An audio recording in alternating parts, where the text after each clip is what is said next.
बहुत प्रतापी महापुरुष थे श्री रूपलाल गोस्वामी जी, जिनके शिष्य श्री वृंदावन दास चाचा जी हुए। हरिवंश महाप्रभु का द्वितीय रूप कहा गया श्री रूपलाल गोस्वामी जी को। तो किसी निज शरणागत वैष्णव के प्रसन्नता के लिए जगन्नाथपुरी गए हुए थे। पुरी में गए,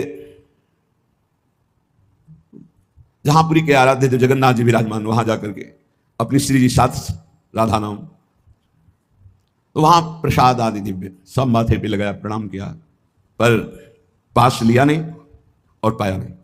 इससे वहां के जो पार्षद थे उनको दुख हुआ और मन में बड़ा क्षोभ हुआ कि ये वृंदावन से आए हैं, रसिक महापुरुष हैं, और तेज ऐसा था जिसके देखने से ही लग रहा था कि कोई संशय नहीं था ये मनमानी कर रहे हैं, ऐसा नहीं, ये सब भागवतिक थे, महाविद्वान और रससिद्ध महापुरुष। तो राजा के पास शिकायत की गई, जो जगन्नाथपुरी के राजा, कि ये ऐसे महापुरुष आए हैं जो जगन्नाथ जी का प्रसाद पाया नहीं, स्वीकार नहीं किया, प्रणाम कर लिया। तो उन्होंने कहा कि मुझे पता है ये रस नित्य विहार उपासना के आचार्य हैं, कोई साधारण पुरुष नहीं, आप लोग कोई ऐसे शब्द मत बोलना, इस विषय की जानकारी स्वयं जगन्नाथ जी से की जाए। तो वहां की पद्धति थी कि रात्रि में जगन्नाथ जी के समीप सुला दिया जाता। जगन्नाथ जी उसे स्वप्न में आदेश कर देते थे। ये पूर्व से चला रहा था, किसी विशेष रहस्यमय प्रसंग का प्रकाशन करने के लिए यह प्रक्रिया की जाती थी। ऐसा ही किया गया, प्रश्न रखा गया, इन्होंने प्रसाद क्यों नहीं लिया, यदि महापुरुष हैं तो भगवत प्रसाद का ये इस तरह से ऐसा ना पाना, ना हाथ में लेना, प्रणाम मात्र कर लेना।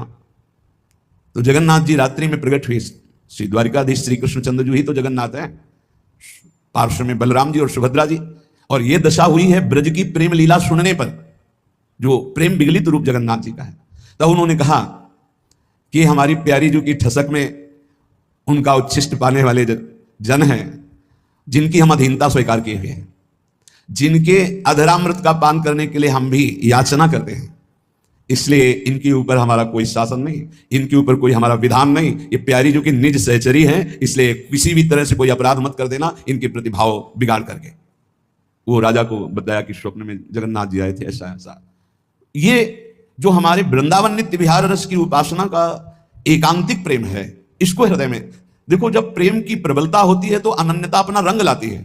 गोस्वामी तुलसीदास जी जब वृंदावन आए तो जो मंदिर खुले दौड़ के जाते, कहीं तो सियाराम जी, पर जहां देखें तो वृंदावन है, यहाँ तो डाल डाल और पात पात में राधे राधे हुए, यहाँ कहीं ना उनको इष्ट का नाम। क्योंकि जगत में कहीं भी जाओ तो गांव गांव में भैया राम राम जय सिया राम, गांव में एक दूसरे से मिलने में यही होता है, राम राम इतना। तो यहाँ पूरे वृंदावन में डोल लिए, एक बार भी नाम ना सुना, एक जगह भी कहीं रूप ना दिखाई दिया, व्याकुल हो गए, कैसा देश है।